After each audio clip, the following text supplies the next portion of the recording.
Hello, ladies and gentlemen. RP2 Vision would like to welcome you to another edition of AEW Dynamite Recap Show. Without further ado, here's your host, Ronald Ray.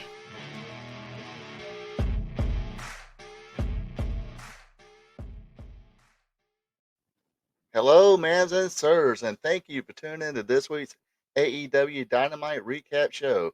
I am Ronald Ray, your boy with a cornbread accent. This week's Dynamite is the aftermath of the Revolution pay-per-view. Didn't catch that one, so that's why I didn't do a review show on it. Think I might try to find it somewhere and try to watch it, give my 2 cents about it. Anyway, before I get started on this week's Dynamite, I would like to ask those of you who are not subscribed yet to hit the subscribe, like buttons, notification bell, share, and leave a comment. I think I got everything this time. Anyway, let's let her rip. And this week's Dynamite takes place at the Golden One Center in Sacramento, California. Leading off is the All In Championship match with Orange Cassidy defending against Jay Lethal.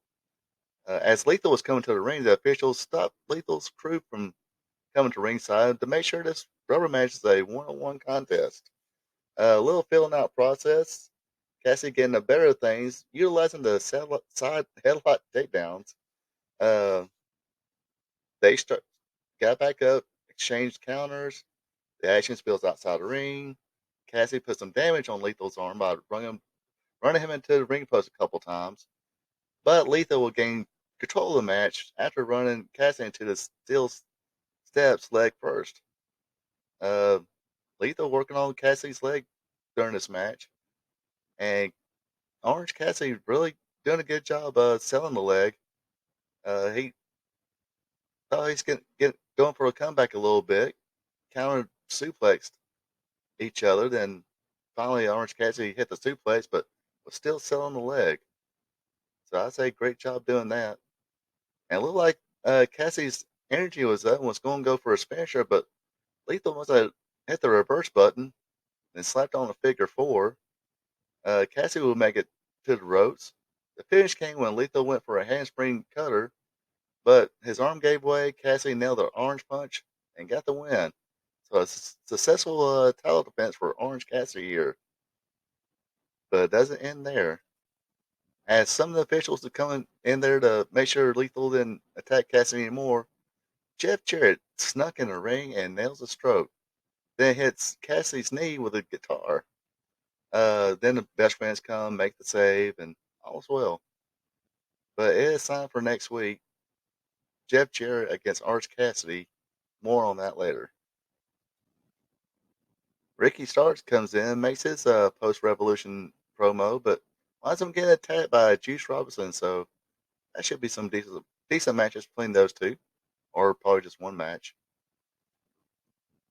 Ruby Soho comes to the ring and explains why the change of attitude, and she basically blames the fans for it.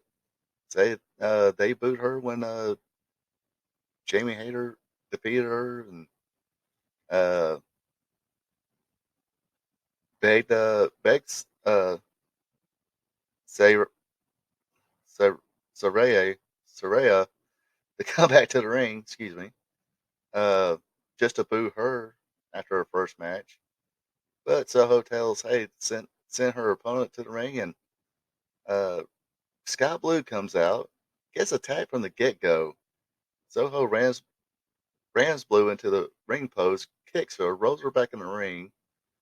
The ref would check on Blue, and she said she was okay, but uh, and Blue would try to look like she was ready to fight, but winds up eating an enziguri. She had a few kicks in this match, to tell you the truth. They had a little spot here where they exchanged super kicks a little bit, but most of this match was all Ruby Soho.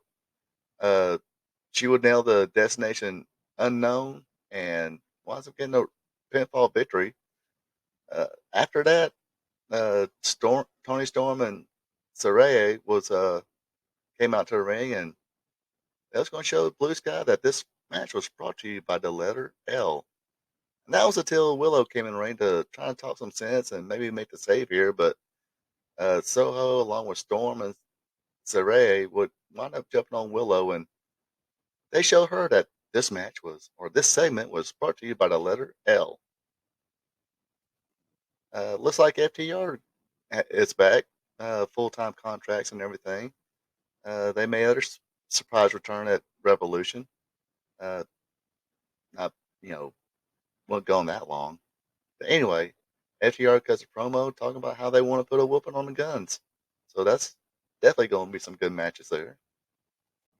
Trios tag action now as Chris Jericho, Sammy Guevara, and Daniel Garcia, the Jericho Appreciation Society, takes on Top Flight and AR Fox.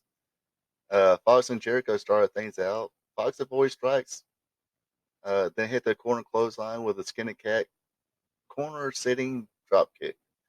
That would knock Jericho out of the ring. Fox nails a dive.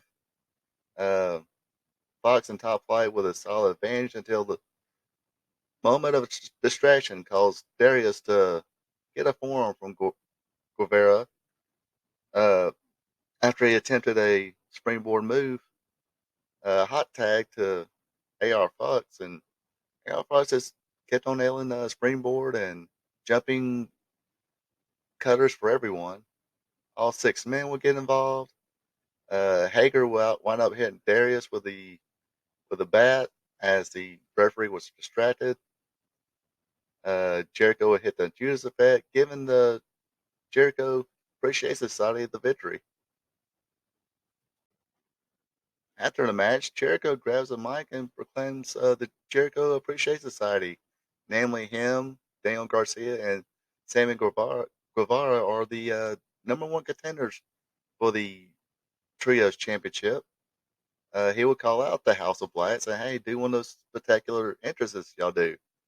Lights go out, then "Carry On My Wayward Son" by Kansas comes on, and it's Cass along with Sam and Dean Winchester. Just kidding. It's the Elite, Young Bucks, and Kenny Omega, and they strongly disagree with Chris Jericho. Don Callis would say, "Yeah, Jericho, you might be one of the best wrestlers in the world, but you're the second best wrestler from Winnipeg." And actually, digs in a little more, say, "Hey, if you go get trained, if Don Callis himself gets trained up, he'd be the third best wrestler from Winnipeg." So lights go out again, and it's Malachi Black on the big screen saying, "If you boys want these," lights go out again. Lights are on. The House of Black is standing between the ring and the entrance, basically between the Elite and the JAS. And he states, "Hey, come get them." Lights go out again. They disappear, and Elite and the JAS stare each other down. So that was some pretty good theatrics there. Next match is a tag team match with the Blackpool Combat Club members John Moxley and Claudio Castagnoli going against John Silver and Alex Reynolds. Moxley and Castagnoli will shine first, just putting a whooping on John Silver. Silver will fight back just enough to get the hot tag to Alex Reynolds. Alex Reynolds, like they used to say in the 80s, comes in like a house of fire until he gets shoved off the top rope by Claudio. Then they commence to putting a whooping on him. Uh, both members of the Dark Order hit the comeback button, but Reynolds will wind up tapping out to I believe he said the DOS chokehold by Moxley. But Moxley wasn't done. He'll put the rear naked chokehold on Reynolds until Silver came back to the ring and jumped on Moxley while Wheeler Yuta was standing like a buffoon. Claudio would come back and wind up throwing that little guy out of the ring. Then Mox would apply the Bulldog choke until Evil Uno comes in until he gets chop blocked by Yuta. And now here comes the Rhinestone Cowboy, Adam Page. Then just stated that, hey, this is all over with, and didn't look like he was ready for a fight, but then takes a shot at Claudio. Claudio didn't like it, tackles him down, starts beating on him. The Blackpool Combat Club starts putting a whooping on Adam Page until the officials come in, because it's breaking down on Tulsa, folks. Uh, the officials come in trying to get order to the situation, and that was the end of that segment. Not sure where they're going there. Guess they're going this uh, Dark Order with Adam Page against the BCC, so that might be good. And now it's time for your main event for the TNT Championship. Uh, this poor guy Wardlow had some bad luck last few days. Won the TNT Championship. He's your new champion coming into this match, but had the belt and some gear stolen out of his car. But anyway, he would defend against Powerhouse Hobbs. They changed this from the regular match. Actually, Warlow changed it from a regular match to a Falls Count Anywhere match. Makes perfectly sense. I don't, you know, it is what it is. But anyway, he defends against Powerhouse Hobbs, and this match starts out backstage, and these two big hosses just beat the hell out of each other using the car. Beat the hell out of the car with using each other, beating the hell out of the car. Hobbs will grab his golden donut and use that as well. But both will make it back to the ring. Uh, both of them no sell each other's spine busters. Warlow will get a 2 count from an F5. Hobbs comes back with 3 spine busters for a 2 count. Action spills back outside the ring, and Hobbs throws Warlow against a barricade, and for some reason, I do not know why, uh, referees started making the count. I'm like, dude, I don't know about any of you people, but I was sitting there, I was like, it's a falls count anywhere match, dumbass. Uh, anyway, I had to put that in there. Anyway, match still continues. They didn't make it to the 10, I guess, and because he was outside the barricade, falls count anywhere match. Uh, they gave the fans what they wanted, and they set up a table. Warlow will wind up hitting a swanton bomb on Warlow outside the ring onto the table for a 2 count. Uh, we get the "This is awesome" chant from the crowd because hey, they chanted, "We want tables." They got the tables. Warlow looks like he was about to put it away with a powerbomb on the stage until he gets hit with a chair by QT Marshall, and Warlow winds up grabbing him, but QT winds up giving him a nut shot and gives him a few more chair shots. Double power bomb off the stage from QT Marshall and Hobbs. Uh, don't know why he just didn't jump right there and cover him, but Warlow fails to answer a 10 count, and your new TNT champion is Powerhouse Hobbs. So yeah, this was a action packed show. I give him that. Um, I take it the Blackpool Combat Club are heels now. Uh, I guess Powerhouse Hobbs is a heel now, which makes no sense whatsoever since they build him as a sort of sympathetic babyface, put in this real life story, which is relatable to many people. But no, they just decided to put him with QT Marshall. Now he's a heel. I guess QT is going to start a new stable. Who knows? Uh, but building up new stars with good storylines. It's not the AEW way. You might get some uh, storylines or programs that make sense from the ex WWE guys, but you're not going to get that from Tony Khan. However, I will say, not to totally crap on them.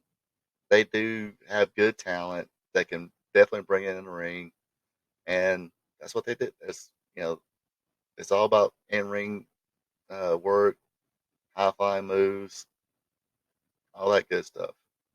Uh, so I give them that. They do have the talent who brings it in the ring or outside the ring, however you want to put it, everywhere around the ring. Um, anyway, that does it for me this week. Feel free to leave a comment. Tell me what you think about AEW. Until then, you folks take it easy and have a good one. We here at RP Tube Vision would like to thank you for tuning in. Don't forget to like, subscribe, and share. Also check out friends of the show Ecolife Natural for home-crafted candles, hand cloth, and other home and personal goods. Look them up on Facebook. Link will be available below the video. That is Ecolife Natural.